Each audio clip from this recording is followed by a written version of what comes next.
आज के क्लास में आज हम सेमेस्टर 5 के बच्चों को बताने जा रहे हैं concept of urbanization and consequence on rural society. नगरीकरण किसे कहते हैं, नगरीकरण की परिभाषा और उसके क्या परिणाम हुए हैं, ग्रामीण समाज पर उसके क्या परिणाम हुए हैं नगरीकरण का। इससे पिछले क्लास में बच्चों हम आपको बताए थे कि इंडस्ट्रियलाइजेशन किसे कहते हैं, औद्योगिकरण किसे कहते हैं और उसके क्या दुष्परिणाम हुए हैं। तो आज हम ये बताने जा रहे हैं पहले कि नगरीकरण किसे कहते हैं, कंसेप्ट नगरीकरण का क्या है, अर्बनाइजेशन हम किसे कहते हैं और अर्बनाइजेशन वर्तमान 21वीं सदी में और जो एक तेजी से नगरीकरण हुआ है उसके समाज पर, ग्रामीण समाज पर क्या प्रभाव पड़ा है, इसी के बारे में जानकारी दूंगा। बच्चों, आप सभी जानते हैं कि औद्योगिक क्रांति के बाद 1750 ईस्वी में सबसे पहले इंग्लैंड में औद्योगिक क्रांति होती है और जैसे इंग्लैंड में औद्योगिक क्रांति होती है तो यूरोप के अन्य देशों में औद्योगिक क्रांति होने लगती है और जब यूरोप के देशों में औद्योगिक क्रांति होती है तो उसके बाद दुनिया के अन्य देशों में औद्योगिक क्रांति होती है। भारत भी इससे अछूता नहीं है। भारत कृषि प्रधान देश है, लेकिन ब्रिटिश शासन काल से यहाँ पर धीरे धीरे इंडस्ट्रियलाइजेशन प्रारंभ हो जाता है और आज़ादी के बाद द्वितीय पंचवर्ष योजना में यहाँ तेजी से औद्योगिकरण हुआ। औद्योगिकरण के फलस्वरूप नगरीकरण हुआ। औद्योगिकरण का एक परिणाम यह भी होता है कि नगरीकरण में वृद्धि होती है। जहाँ उद्योग धंधे खुलते हैं वहाँ तेजी से नगर बसने लगते हैं। तो अब उसका क्या परिणाम समाज में पड़ता है उससे बताने से पहले हम पहले ये बता दें कि नगरीकरण कहते किसे हैं। जब ग्रामीण समाज नगरीय समाज में बदलने लगता है तब सामाजिक परिवर्तन की इस प्रक्रिया को हम नगरीकरण कहते हैं। अर्थात जब गांव कस्बा में, कस्बा शहर में, शहर नगर में, नगर महानगर में तब्दील होने लगता है तब इसे हम नगरीकरण कहते हैं। बर्गेल ने कहा भी है कि हम में से प्रत्येक व्यक्ति यह जानता है कि गांव क्या है और नगर क्या है, लेकिन स्पष्ट रूप से यह विभाजित करना मुश्किल लगता है कि कहाँ से गांव शुरू होता है, कहाँ से नगर प्रारंभ होता है।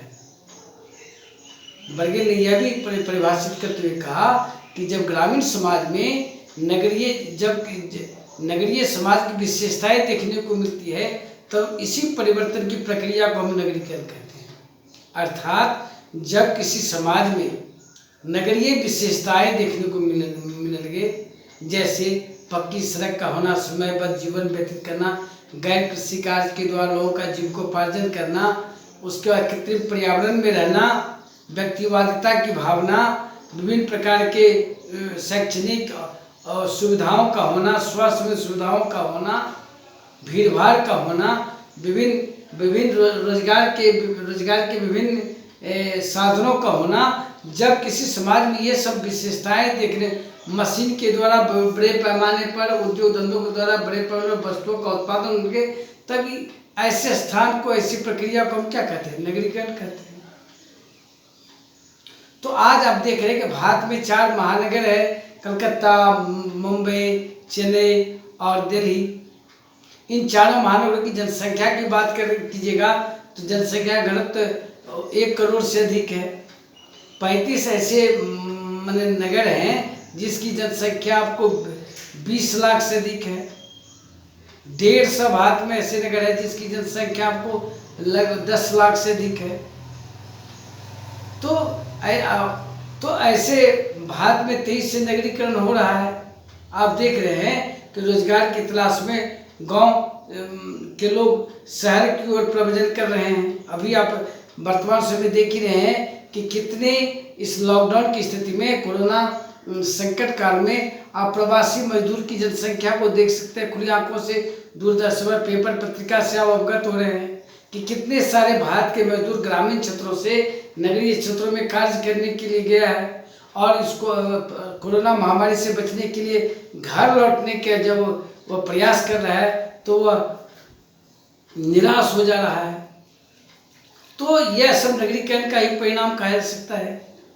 अब आइए नगरीकरण के क्या परिणाम हुए हैं। इस नगरीकरण के हम सारे परिणामों मुख्यतः 4-5 परिणाम की जगह सामाजिक संरचना पर पहला प्रभाव देखिए। हमारा समाज जो है, भारतीय समाज जो है, भारतीय समाज की कुछ खासियत है। यहाँ जाति व्यवस्था काफ़ी अधिक देखने को मिलती थी। भारत में दुनिया ही एकमात्र ऐसा देश है, भारत एक दुनिया का एकमात्र ऐसा देश है जहाँ पर जाति व्यवस्था पाई जाती है। हर व्यक्ति का यह एक जाति होता है। व्यक्ति जाति में जन्म लेता है और जाति में ही जीवन व्यतीत करता है और जाति के अंतर्गत ही मर जाता है। चाहकर के भी जाति की संस्था में बदलाव नहीं ला सकता। लेकिन नगरीकरण के फलस्वरूप जब गांव के लोग शहर की ओर प्रवर्जन करते हैं तो एक साथ होटल में खाना खाते हैं, एक साथ उद्योग धंधों में काम करते हैं, एक साथ एक जगह पर कलेक्टिवली वह निवास करते हैं। तो जात पात की भावना में कमी आई है, छुआछूत की भावना में कमी आई है, ऊंच नीच की जो भावना थी उसमें कमी आई है। इतना ही नहीं, हमारे सामाजिक संरचना में यह भी बदलाव आया है कि पहले जाति में नगरीकरण के कारण आप देखते हुएगा कि जाति में जो छुआछूत की भावना थी, उच्च जाति के लोग निम्न जाति के लोगों के साथ अस्पृश्यता का व्यवहार करती थी, वो आज देखने को नहीं मिलेगा। पहले ये था समाज में सवर्ण जाति के लोग शूद्र वर्ण के जाति के साथ अछूत का व्यवहार करते थे, छुआछूत का व्यवहार करते थे। उसके बाद देखिएगा सामाजिक संरचना में यही प्रभाव पड़ा है कि विवाह संस्था जो था, पहले अरेंज विवाह हो करता था। आज नगरीकरण शिक्षा के स्तर में बढ़ोतरी हुए तो आदमी लव मैरिज करने लगा है, अरेंज मैरिज को छोड़ रहा है। प्रेम विवाह, अंतरजातीय विवाह में बढ़ोतरी हो रही है। यह भी समाज में आपको बदलाव देखने को मिलता है। सामाजिक संरचना यही प्रभाव, पहले समाज में अपनत्व देखने को मिलता था, आज सामूहिकता देखने को मिलता था, आज व्यक्तिवादिता देखने को मिल रही है। नगरीकरण का दूसरा प्रभाव की जब चर्चा करेंगे तो नगरीकरण का दूसरा प्रभाव पारिवारिक संरचना पर प्रभाव पड़ा है। पारिवारिक संरचना में देखिएगा तो पहले ग्रामीण समाज में या भारतीय समाज में संयुक्त परिवार हुआ करता था। सारे गांव के लोग या एक जगह रहते थे और कृषि कार्य के द्वारा जीविकोपार्जन करते थे। कृषि कार्य में संयुक्त परिवार की आवश्यकता होती थी, लोग खेती करते थे।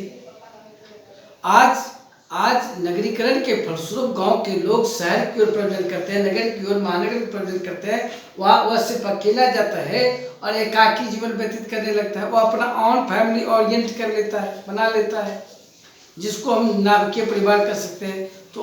तो नगरीकरण के फलस्वरूप संयुक्त परिवार एकाकी परिवार में बदल रहा है। यह एक महत्वपूर्ण बदलाव देखने को मिलता है।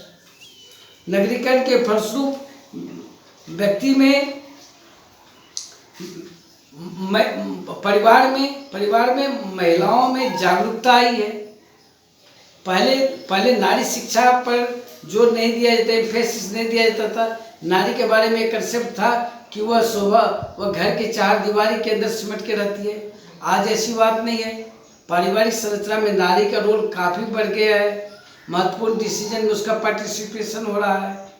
नारी घर से बाहर निकल रही, रोजगार के घर कार्य के लिए जीवन के हर क्षेत्र में पुरुष के साथ कंधे से कदम मिला के काम कर रही है।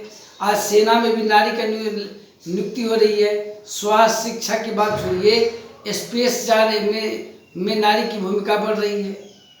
तो यह भी देखने को मिलता है नगरीकरण के फलस्वरूप। तीसरा देखिएगा तो नगरीकरण के फलस्वरूप ग्रामीण संस्कृति पर काफ़ी प्रभाव पड़ा है। पहले गांव के लोग जनरीति, लोकाचार, परंपरा, इसमें विश्वास करते थे, उसका पालन करते थे। उसके बाद उसका रहन सहन, खान पान, वेशभूषा एक अलग किस्म की होती थी। जब यही लोग नगर में जाकर रहने लगे तो नगर के कल्चर को अडॉप्ट किए और नगर से जब गाँव लौटते हैं तो इनका वही कल्चर रहता है। इनका पहनावा बदल जाता है। ये स्टील के बर्तन में खाने लगते हैं, चम्मच का प्रयोग करने लगते हैं, ये व्यक्तिवादी होने लगते हैं। ये स्वार्थी होने लगते हैं, आत्मनिष्ठ होने लगते हैं। इनके जीवन में भौतिकवादी संस्कृति का प्रचलन बढ़ जाता है। पहले ग्रामीण समाज के लोग जो होते थे वह अभौतिक संस्कृति उनमें अधिक होती थी। उनका सादा जीवन उच्च विचार होता था, वह सिंपलिसिटी में विश्वास करते थे। आज ऐसी बात नहीं है। आज वह भी कृत्रिम लाइफ लीड करते हैं। विभिन्न प्रकार के भौतिक वस्तुओं का, रेडियो, टेलीविजन, दूरदर्शन, मोटरसाइकिल, इसका प्रयोग में विश्वास करते हैं। गोगल्स लगाते हैं, पैंट शर्ट पहनते हैं, मैगजीन पढ़ते हैं, पेपर पत्रिका पढ़ते हैं, आधुनिक पॉप संगीत सुनते हैं। तो ये सब आप नगरीय ग्रामीण समाज में भी देखने को मिलता है। It is the impact of urbanisation. इसको आप नगरीकरण का ही प्रभाव कर सकते हैं कि ग्रामीण समाज में भी आधुनिकता, मॉडर्निटी में मेटरलिज्म, भौतिकवादिता, ये सब आ रहा है। नगरीकरण का चौथा परिणाम जब देखिएगा वह जनसंख्यात्मक संरचना पर प्रभाव पड़ा है। पहले लोग जनसंख्या के दुष्परिणाम को नहीं जानते थे। पहले ये कंसेप्ट था कि बच्चे जो पैदा होते हैं वह भगवान का ईश्वर का देन है। तो आज वो बात नहीं है। आज हम तो हमारे दो में विश्वास करते हैं। छोटा परिवार, सुखी परिवार में विश्वास करते हैं। व्यक्ति अच्छा लाइफ लीड करना चाहता है। इसलिए जब गांव के लोग शहर जाते हैं, शहर से लौटते हैं तो देखते हैं नहीं, छोटा परिवार होना चाहिए ताकि हम अच्छा लाइफ लीड कर सके। व्यक्ति का जीवन कॉस्टली हो रहा है तो जनसंख्यात्मक संरचना पर प्रभाव है। आज पॉपुलेशन का डेंसिटी धीरे धीरे घट रहा है। जनसंख्या का आकार, उसका जो बर्थ रेट है उसमें कमी आ रही है। तो यह भी एक जनसंख्यात्मक संरचना पर प्रभाव पड़ा है। उसके बाद अब व्यक्ति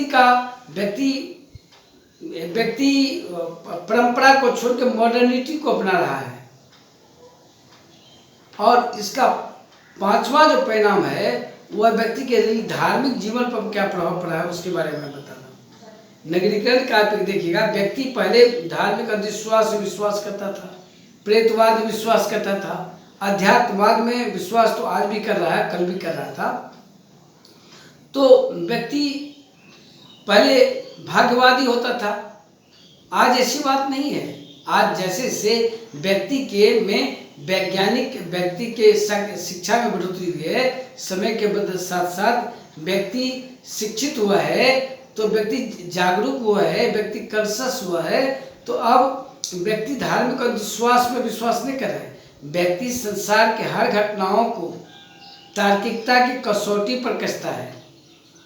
वह जब यह देखता है कि नहीं, पर यह सत्य है, जब उसके तार्किकता कसौटी पर कोई बात खरा उतरता है तो उसको स्वीकार करता है, अन्यथा उसमें विश्वास नहीं करता है। पहले क्या था कि उसको भूत लग गया, इसको प्रेत लग गया, इसको डायन मार दिया। अब ये सब बात नहीं है। कर्मकांड में पहले विश्वास करता था। पंडित जी कहा करते थे कि तुम्हारे पिताजी को तुम इतना गाय दान करोगे तो तुमको डायरेक्ट मैं स्वर्ग पहुंचा दूंगा। अब वो बात लोग विश्वास नहीं करता है। व्यक्ति यह जानते हैं कि स्वर्ग यही है, नरक यही है। अगर अच्छा कर्म करेंगे, मेहनत करेंगे तो जीवन हीवन बन जाएगा। अगर कुकर्म करेंगे, गलत कार्य करेंगे, मेहनत नहीं करेंगे, आलस रहेंगे तो जीवन नरक रहेगा, पैसे की किल्लत रहेगी, अच्छा लाइफ लीड नहीं कर पाएंगे। जो व्यक्ति अच्छा लाइफ लीड इस संसार में करता है उसी को स्वर्ग कहा जाता है। और जिस व्यक्ति को धन का अभाव रहता है, कई प्रकार की एंजाइटी रहती है, अर्थाभाव रहता है, दैट इज हेल लाइफ, वही तो नरक है। तो व्यक्ति कर्मवादी होने लगे हैं। व्यक्ति भाग्यवादी की जगह कर्मवादी होने लगे, मेहनती होने लगे हैं, उत्साह से भरे रहते हैं। व्यक्ति समूह पूंजीवादी के दिमाग विचार होने लगे हैं कि अगर मेरे पास कैपिटल है, ज्ञान और कैपिटल दो ही की दुनिया है। आज बच्चों ये चीज़ जानो, आज के युग में कहा, पहले लॉर्ड एक्टन ने कहा था कि नॉलेज इज पावर।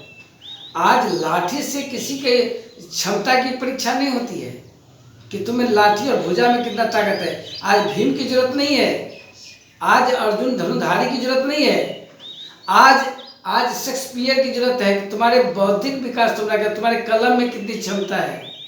आपने जयशंकर प्रसाद का नाम सुना होगा। वो लिखते हैं कि तुम दो में से तुम्हें क्या चाहिए, कलम या की तलवार। तो आज के लोगों को कलम की जरूरत है, तलवार नहीं चाहिए, क्योंकि एक कलम से आप कई तलवार को जन्म दे सकते हैं। बौद्धिक विकास, तो मेरा कहने का मतलब ये है कि आज बुद्धि, आज ज्ञान, नॉलेज पावर, ज्ञान शक्ति होना चाहिए और दौलत होनी चाहिए, क्योंकि ज्ञान के द्वारा ही दौलत कमाया जाता है, पैसा कमाया जाता है। क्योंकि आप जानते हैं बिना पैसे की आपकी किसी भी नीड्स की पूर्ति नहीं होगी, और पैसा आएगा कैसे, कहाँ से? पैसा कोई पेड़ का पत्ता तो है नहीं कि तोड़ लीजिएगा, सही कर्म के द्वारा ही आप पैसा कमा सकते हैं। तो अब इसीलिए व्यक्ति बौद्धिक विकास पर जोर देता है, ज्ञान पर विकास। ज्ञान ही वह माध्यम होता है, वह साधन है जिसके द्वारा आप पैसे का, धन का उपार्जन कर सकते हैं, और धन वह साधन है जिसके द्वारा अपने सारे नीड्स की पूर्ति कर सकते हैं।